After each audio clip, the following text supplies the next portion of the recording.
Tonight, let the room grow quiet for a moment. Maybe there is soft rain outside. Maybe a cup of tea is warm in your hands. Maybe the light above you is gentle, not bright, and the day is finally slowing down. Sit with me here, and listen closely. We are going to follow a small white grain, simple and plain, and yet full of story. Why did rice become the daily food of so many families? Why do millions of people feel comfort when they see steam rise from a bowl of it? How did this one grain travel through fields, rivers, villages, and kitchens until it became part of memory, part of tradition, part of home? And why did it stay, even when the world around it changed? In this story, we will learn English through real history told in simple words. We will move slowly, clearly, and with warmth. Walk with me, and let this quiet grain tell us how people lived, worked, hoped, and stayed close to one another. At first, rice was not famous. It was not a great symbol. It was only a plant growing in wet places, near water where the earth stayed soft and dark. Long ago, people saw grasses and seeds all around them. They watched the land. They watched the seasons. They learned which plants could feed them and which could not. Some accounts say that little by little, people noticed that one kind of grain was especially useful. It grew well in warm, wet places. It could feed many mouths. It could be dried, carried, cooked, and shared. That mattered more than beauty. That mattered more than pride. When people are thinking about tomorrow's meal, they look closely at what stays reliable. Imagine an early morning near a river. The air is cool. Mud touches bare feet. Hands move slowly through shallow water. A family bends over young plants, not knowing that this quiet work will shape the lives of millions in the future. They are not trying to make history. They are trying to stay alive. And sometimes survival is where the biggest stories begin. Rice asked for patience. It was not a food of hurry. It needed people to understand water, weather, timing, and care. Because of that, rice did more than fill the stomach. It changed the way people lived together. A field of rice often needed many hands. One person alone could do little, but a family, a village, a whole small community could do much more. That is one hidden reason rice stayed important. It grew food, yes, but it also grew cooperation. It taught people to wait together, work together, and hope together. In that way, the grain became larger than itself. Listen to this phrase: a bowl of comfort. Rice became that in many places, not rich food, not fancy food, just comfort. Just something warm at the center of the meal, quiet and steady, like a small promise kept every day.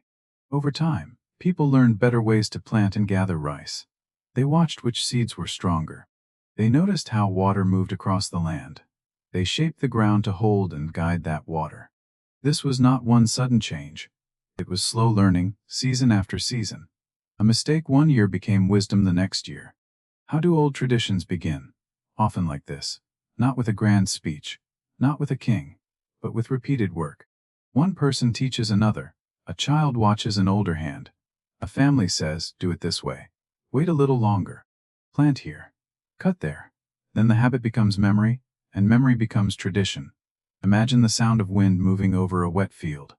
Imagine rows of green rising from the water. Imagine people looking at the sky, asking quiet questions. Will the rain come? Will the river stay kind? Will there be enough for winter? These are not small questions. These are the questions that sit inside every farming life. So rice was never only food, it was risk. It was labor. It was fear when the weather changed. It was relief when the crop was good. It was pride when the storage jars were full. In homes shaped by rice, hope often had a very simple form. Hope looked like a harvest. Now, here is the surprising part. The wet fields that helped rice grow could also bring trouble. Too much water could destroy. Too little water could ruin everything. A bad season could bring hunger. So the first turning point in the story of rice was this. People had to learn control. Not perfect control, because nature is never fully controlled, but better control. They built simple systems. They guided water. They shared labor. They learned that rice farming was not just planting seeds. It was planning. It was watching. It was community. Because of this, villages could become stronger and more settled. People stayed near good land. Homes grew around fields. Daily life began to turn around the cycle of rice. This is how a grain began shaping time itself. There was a season to prepare, a season to plant, a season to wait, and a season to gather. Festivals, family work, and shared meals often followed this rhythm. The field outside and the bowl inside belong to the same story. Say it with me, rice takes time. Yes. And that is part of its secret. Rice taught patience in a world that could be uncertain. A person could not shout at the field and make it grow faster. They had to return day after day. They had to trust work they could not finish in one afternoon. Imagine the evening after a long day in the field. Clothes are damp. Muscles are tired. Smoke rises from a cooking fire. Then someone lifts a lid, and warm steam moves into the air. The room is plain, but the feeling is deep. This is home. This is enough for tonight. This is kindness without many words. My friend, that feeling matters. Food history is not only about crops and trade. It is about the heart. Why do people stay loyal to certain foods? Because those foods stand beside them in ordinary life. They are there when money is low. They are there when guests arrive. They are there when a child is sick, when a parent is old, when a family wants to feel close again. Rice could be soft or firm, plain or mixed with other foods. It could stretch a meal and help feed more people. That made it powerful in quiet ways. Not the power of noise, but the power of presence. Many historians note that when a food becomes tied to daily survival, it also becomes tied to identity. People begin to say, in simple ways, this is what we eat. This is how we live. Not to push others away, but to hold their own world together. Rice entered that space. It crossed from field to kitchen, and then from kitchen to memory. Look closer. A grain of rice seems small in the hand. But stories are often like that. Small at first. Easy to miss. Then suddenly, they are everywhere. In the next part of our journey, rice will move beyond the field. It will travel with workers, traders, and families. It will enter new lands, meet new tastes, face new problems, and change shape without losing its place at the center of so many lives. When rice began to travel, it did not travel alone. It moved with people. It moved with hands that had planted it, cooked it, loved it, and depended on it. That is often how food changes the world. Not through one big moment, but through many quiet journeys. A family moves, a worker leaves home, a trader follows a river or a coast. A seed goes in a bag, a habit goes in the heart. How does a local food become a world food? How does something tied so deeply to one place find room in another place? The answer is simple and human. People carry what gives them comfort. They carry what reminds them of home. Imagine a boat moving slowly over dark water. Inside are sacks, tools, cooking pots, and a few precious seeds. The people on that boat may be tired. They may be hopeful. They may be afraid. But somewhere in their minds is a memory of a warm meal, a familiar smell, a bowl lifted in quiet thanks. Rice travels inside that memory too. As rice reached new regions, it met different weather, different soil, and different people. It could not stay exactly the same. This was the second turning point in its story. To survive in more places, rice had to adapt. People had to adapt with it. Some lands had more water. Some had less. Some were flat and open. Some were shaped by hills, so methods changed. Seeds changed. Cooking styles changed. But here is the beautiful part. Change did not erase tradition. In many places, old customs were not thrown away, they were adjusted. A new land might ask for a new farming method. A new kitchen might add new flavors. Yet the heart of the meal remained. This is the bridge moment in our story, when old ways met new needs and learned to live together. That is why rice lasted. It was steady, but it was also flexible.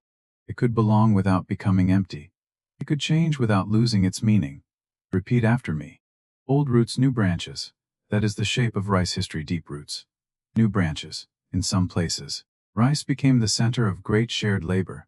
People built systems to bring water to fields.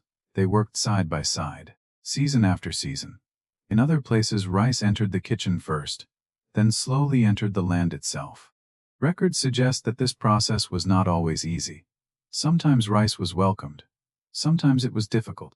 Sometimes crops failed before they succeeded. Sometimes people doubted that this grain was worth the effort. Why keep trying? Because when rice worked, it worked well. It could feed many people. It could be stored. It could support growing families and growing towns. That made rulers interested, workers interested, and households interested too. A good rice harvest could mean more than one full table. It could mean more stable life. Imagine a village at harvest time. The light is gold. The air is heavy and warm. People move carefully through the field, cutting, gathering, carrying. There is tiredness, yes, but also pride. Children watch. Older people sit nearby and remember other harvests from long ago. One season touches another. The past stands beside the present. Now here is another hidden reason rice became so important. It fit many kinds of days. On hard days, it was simple and plain. On festival days, it could become special. It could be shaped, sweetened, shared, wrapped, offered, or served with care. In this way, rice lived in two worlds at once. It was everyday survival, and it was ceremony too. That gave it emotional power. It was the food of ordinary evenings and important moments. It stood at the center of routine, and it stood at the center of celebration. Few foods hold both roles so well. Listen to this phrase. Food that remembers. Rice can feel like that. A smell in the kitchen can call back a grandmother's hands. A spoon touching a pot can bring back a childhood room. The sound of washing rice can remind someone of a place far away. Why are food memories so strong? Because they enter us through repetition. Day after day, year after year. The body remembers what the mind almost forgets. My friends, let's stay here for a moment. Think about that bowl again. It is not only grain and water. It is waiting, it is labor. It is kindness from someone who cooked before others sat down to eat. That quiet act matters. Over time, rice also became part of trade and exchange. When people saw its value, they wanted more of it, more stable supplies of it, and better ways to move it. So rice moved through markets as well as homes. This brought opportunity, but it also brought pressure. When a crop becomes important to many people, land and labor begin to change around it. Sometimes this brought better systems and stronger communities. Sometimes it brought inequality and strain. We do not need harsh details to understand the feeling. Whenever a food becomes powerful, people compete around it. Who controls the field? Who owns the water? Who does the hardest work? These questions often rise quietly behind the meal. And yet rice remained close to ordinary people, because it was still cooked in ordinary kitchens. This may be one of its greatest strengths. Even when large systems grew around it, the final act was still small and human. Someone washed it. Someone waited by the fire. Someone served it into bowls. Imagine steam rising in the evening while outside the world feels uncertain. Maybe there has been a hard season. Maybe money is short. Maybe change is moving through the village, the town, the city. But inside the room there is one familiar thing, a simple meal, a little peace. A reason to believe tomorrow can still begin. That is how hope survives. Not always in speeches, often in supper. Say it with me. There is hope in small things. Little by little, rice became part of language, manners, and daily rhythm. People learned when to serve it, how to share it, how to talk about a good harvest, and how to honor the work behind it. A child who grew up around rice learned more than taste. That child learned timing, respect, gratitude, and the value of not wasting what took so long to grow. Why does that matter? Because foods shape behavior. If a crop requires patience, care, and many hands, then the culture around that crop often carries those values too. Rice did not only feed bodies, it taught habits. Look closer and you can see how one grain entered songs, family sayings, seasonal customs, and quiet acts of thanks. In some homes, rice was served first. In others, it carried the rest of the meal. In many, it simply meant we are fed, we are together, we are home. Imagine a person far from where they were born. New streets, new voices, new rules. Then one night, they cook rice the way their family always did. The smell fills the room. Suddenly distance feels smaller. Loneliness softens. Home comes close again, even if only for one meal. That may be the deepest secret of rice. It travels well because it carries belonging. It can enter a new place and still protect an old memory. In the final part of our story, we will come closer to the present. We will see how rice became a key food for millions, why it still matters in modern life, and what this quiet grain can teach us about patience, tradition, and hope in our own lives. By the time rice reached the modern world, it was no longer just a local crop or a regional habit. It had become part of daily life for millions of people. In many places, a meal without rice did not feel complete. That is a powerful thing for any food. Not just to be eaten, but to be expected, trusted, and woven into the shape of the day. How did rice keep this place for so long? Why did it remain steady while so many other things changed? Part of the answer is simple. Rice is useful. It can feed many people, it can join many dishes, it can be humble. It can also be special. But there is another answer, softer and deeper. Rice stayed because it learned how to live inside both history and feeling. Imagine a city now, not an early village. There are busy roads, bright signs, small apartments, crowded markets. Life is faster. People work long hours. Children study late. The world feels very different from the old wet fields. And yet, in the evening, somewhere in that city, a lid opens and steam rises. In that moment, old time and new time meet in the same kitchen. That is the quiet miracle. Rice belongs to the past, but it also belongs to the present. Many historians note that when people move into modern life, they do not leave all old customs behind. They carry what still helps them live. Rice is one of those things. It fits the fast meal and the slow meal. It belongs on a table for one tired worker, and on a table for a whole family gathering. It can be plain when times are hard. It can be rich with other foods when times are better. So even as the world changed, rice kept answering the same human need. The need for something steady. Listen to this phrase. Steady in changing times. That phrase fits rice very well. Of course, the modern story is not only warm and easy. Rice still depends on land, water, labor, and weather. Farmers still face uncertainty. A season can still bring worry. We do not need exact numbers to understand the truth. Behind every simple bowl, there is still work. There is still waiting. There is still the old lesson of patience. Imagine a farmer looking over a field and searching the sky with careful eyes. That feeling is ancient, even if the tools nearby are newer. The hope is the same. The fear is the same. Will the crop be good? Will the family be safe? Will this season carry us through? Because of this, rice still teaches humility. It reminds modern people that food does not appear by magic. Even in a store, even in a city, even in a bright package, food begins in earth, water, and human effort. Look closer, and the old field is still there. This is why rice can carry gratitude so naturally. When people pause before eating, when they think of the hands behind the meal, when they do not waste what was hard to grow, they are keeping an old wisdom alive. Over time, that wisdom became part of tradition in many places. A bowl of rice asks for respect without speaking. Repeat after me. Simple food, deep story. Yes, that is exactly what rice is. Rice also became a teacher in another way.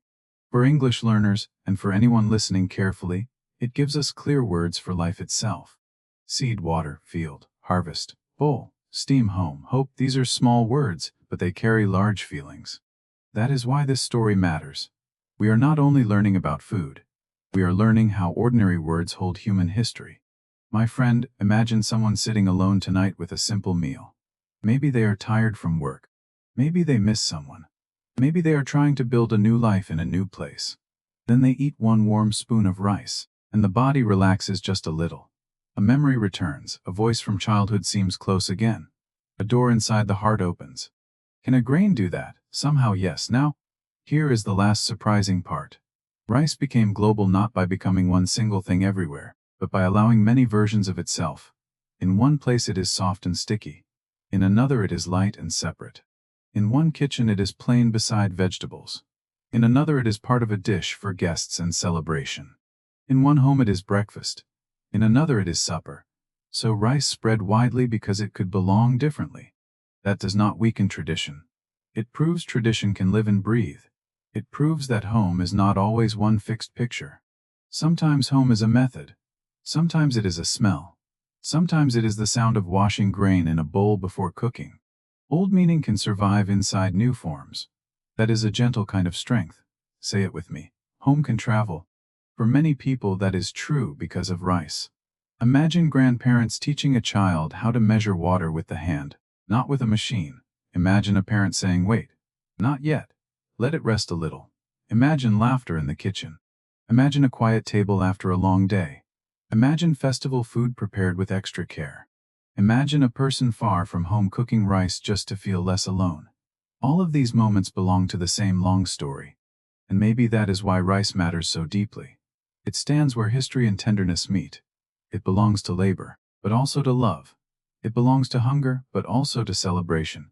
It belongs to the village field, the market road, the family kitchen, and the modern city room. Few foods have traveled so far while staying so close to the heart. So tonight, when you think of rice, do not think only of a side dish or a common grain. Think of wet earth under careful feet. Think of hands planting in hope. Think of water moving through fields. Think of evenings filled with steam and relief. Think of families sharing what they have. Think of tradition not as something old and dusty, but as something living, warm, and passed from hand to hand. Why does rice still matter? Because people still need what it has always given. Not only food, but steadiness. Not only fullness, but comfort. Not only routine, but a feeling of home. We began with a quiet room and a small grain. We end with something larger. The knowledge that human life is often built from simple things repeated with care. A seed planted. A meal shared. A custom remembered. A hope carried through difficult seasons.